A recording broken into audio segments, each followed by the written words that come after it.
Beleza, galera? Tudo tranquilo com vocês? Nos capítulos anteriores nós iniciamos o conteúdo de funções inorgânicas. Falamos sobre ácidos, falamos sobre nomenclatura, falamos sobre classificação. Hoje nós vamos dar continuidade falando sobre o estudo das bases, que eu também posso chamar de hidróxidos. De um carinha chamado arrênios, tá? Nós vamos estudar a classificação das bases de arrênios. Tá? Primeiro, uma base, geralmente ela é formada por um cátion, que proveniente de um metal, ligado ao grupo hidróxido, que é esse grupo bem que assim, ó, grupo OH, beleza? A única exceção é esse carinha bem que assim, ó, NH4OH, tá? Que não é formado por um metal. Beleza. Pessoal, qual é a maneira que eu classifico uma base? 3 maneiras, galera.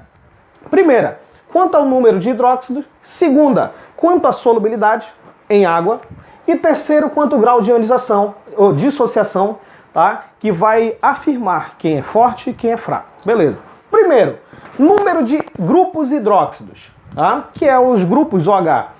Primeiro, eu tenho monobase, que é uma monobase, pessoal. Mono lembra um. Então, os monobases são aqueles que apresentam apenas um grupo hidróxido, tá? Exemplo, hidróxido de lítio, hidróxido de prata, hidróxido de potássio, tá? Todos apresentam apenas um grupo OH. De base, 2 grupos OH. Então aqui nós temos hidróxido de estrôncio, ó, 2 grupos OH. Hidróxido de magnésio, 2 grupos OH. Tribase, 3 grupos OH. Aqui nós temos hidróxido de ferro, tá? Hidróxido de ferro 3 grupos OH. Hidróxido de alumínio, 3 grupos OH. Por final, nós temos quem? Tetrabases. Tetra, lembra 4. Então tem 4 grupos OH na fórmula. Então aqui nós temos, ó, hidróxido de estânio, 4. Hidróxido de chumbo, 4. Tá? 4 grupos OH. Tranquilo, bem facinho, né, galera? Agora bora falar sobre o segundo tipo que eu posso classificar uma base. Quanto à solubilidade em água, eu posso classificar quanto solúveis, parcialmente solúveis e praticamente insolúveis. Pessoal, quais são as bases solúveis? Tá? São as bases dos metais alcalinos, tá? Família 1A da tabela periódica, juntamente com o hidróxido de amônio, tá? Eles são bases solúveis em água. Então, se eu colocar em água, eles vão se solubilizar, se dissolver em água, certo? Hidróxido de lítio, hidróxido de sódio, hidróxido de rubídio, tá? Então, olha só, parcialmente solúveis, pessoal, são as bases formadas por metais alcalino-terrosos, família 2A, tá? Hidróxido de cálcio, hidróxido de estrôncio e hidróxido de bário. Exceção ao hidróxido de magnésio. Ele não é parcialmente solúvel, ele é praticamente insolúvel, tá? Conforme nós vamos ver o grau de dissociação dele. Então, olha só, galera. Todas as demais bases, elas são praticamente insolúveis. Então, se você colocar elas em água, tá? Elas não vão se dissolver, tá? Ou pode se dissolver uma pequena porção que fica quase imperceptível, tá? Por exemplo, hidróxido de ferro 3, hidróxido de chumbo 4, hidróxido de alumínio, hidróxido de magnésio, apesar dele estar na família 2A, ele não é parcialmente solúvel, ele é praticamente insolúvel, e todas as demais que não estão citadas aqui, ó, na família 1A nem família 2A, todas as demais, elas são o quê? Praticamente insolúveis, beleza? Agora, terceira maneira de eu classificar uma base, quanto ao grau de dissociação, tá? Alfazinho, lembra lá quando nós vimos força dos ácidos? Mas lá nos ácidos nós chamávamos de grau de ionização, porque um ácido ele se ioniza, uma base se dissocia, uma vez que ela é um composto iônico.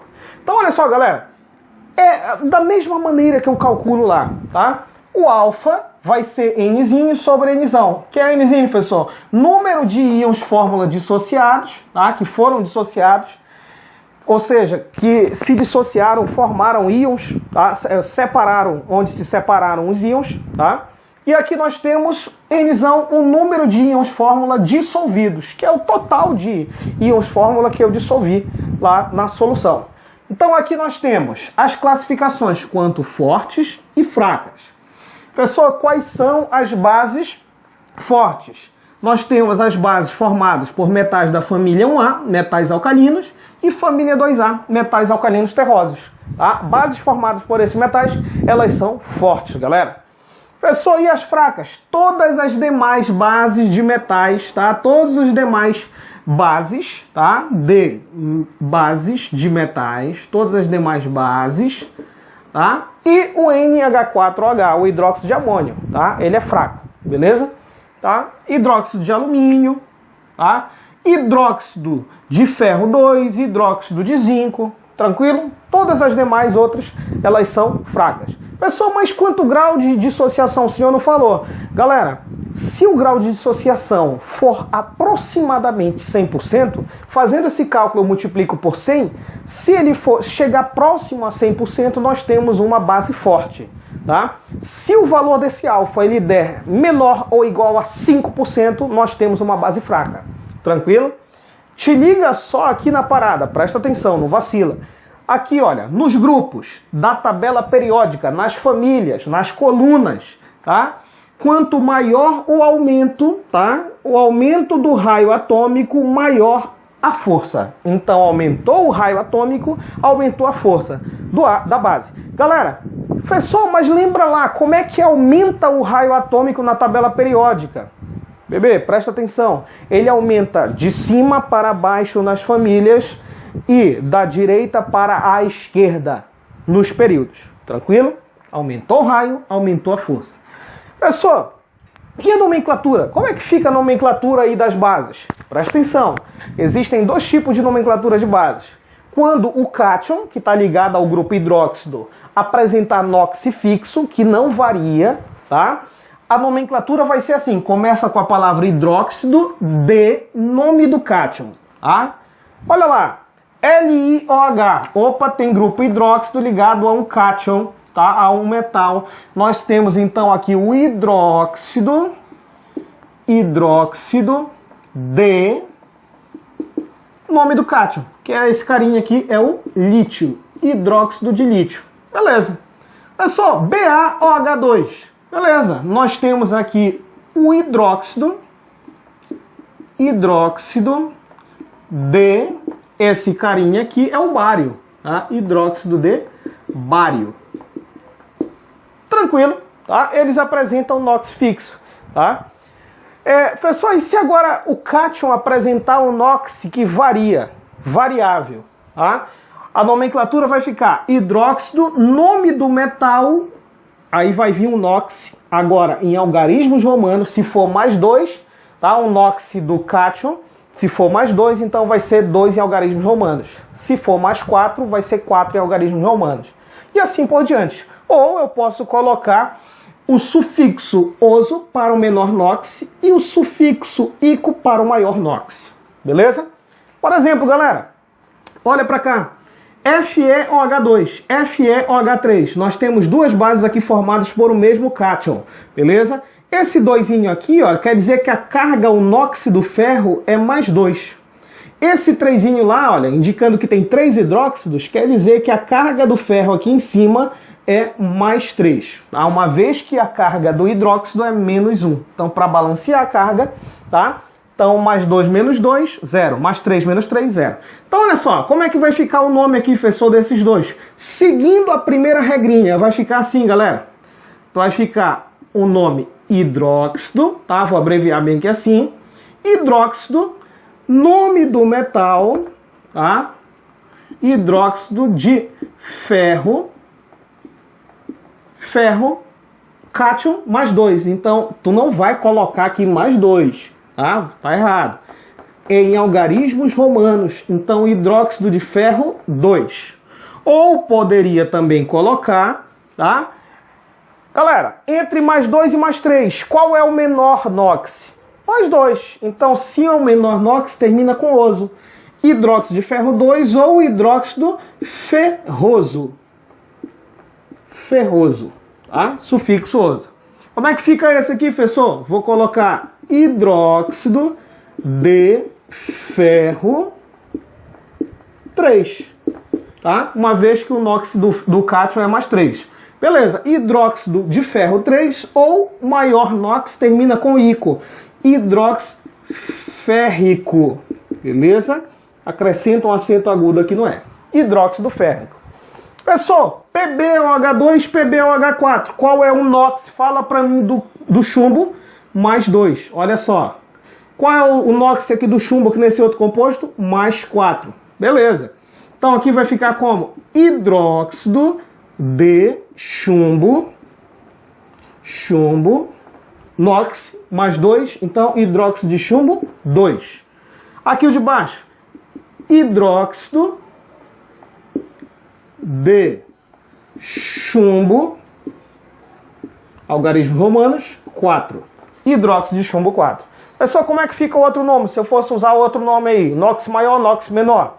NOx menor mais 2. Então, hidróxido de chumbo 2 ou hidróxido, aí vem o nome dele lá em latim, né? Aí, plumboso, tá? Plumboso. Beleza, terminação oso. Professor, maior NOx, hidróxido plúmbico. Tranquilo? Beleza, galera. Beleza, show de bola, né? Bem tranquilão a nomenclatura.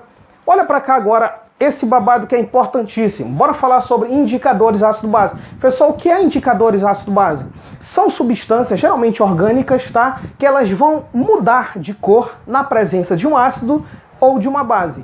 Mas por que indicador, professor? Porque dependendo da mudança de cor, tá? Ela vai indicar se a substância que ela está presente é um ácido ou uma base. Então olha para cá. Aqui nós temos o alaranjado de metila, o papel de tornassol e a fenolftaleína, tá? O alaranjado de metila, na presença de um ácido, de um meio ácido, a coloração dele fica vermelha, tá? Um vermelho intenso, tá? Na presença de uma substância básica, de uma base, nós temos quem? A coloração amarela, ele muda de cor, tá?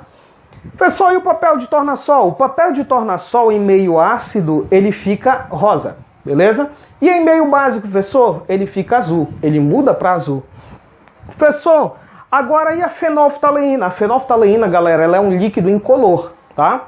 Na presença de um ácido, ela permanece incolor. Na presença de uma base, ela fica rosa, ela muda para rosa, tá? Então, se eu pegar a fenolftaleína e colocar ela num pouquinho lá de soda cáustica, ela vai ficar uma coloração rosa, beleza? Nós temos também outros indicadores naturais, por exemplo, o açaí.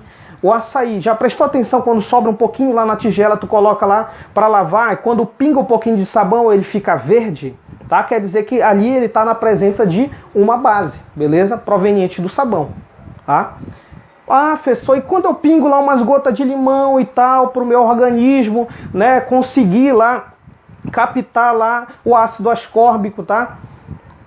Então presta atenção aqui, para poder o ácido presente lá no limão, para poder ele digerir o ferro, né? Para facilitar a digestão do ferro no nosso organismo, tá? Uma vez que o açaí é rico em ferro. Aí tu já prestou atenção, tu pingou lá umas gotinhas de limão, tá? Aí tu mudou a cor, ele fica um vermelho, um rosa intenso, bonito, né? Quer dizer que ele está na presença de um ácido, tá? Então olha só, galera, algumas características das bases. As bases são compostos iônicos, tá? Elas sofrem dissociação em água, separação de íons, que é um fenômeno físico, não vacila na hora da tua prova, tá? Ionização, que é um fenômeno químico, beleza? Porque é a formação de íons. Apresentam sabor adstringente, travoso, trava a língua, tá? Como se estivesse tomando sabão, tá? Ou uma banana verde, aquele gosto travoso. Pessoal, e elas neutralizam ácidos.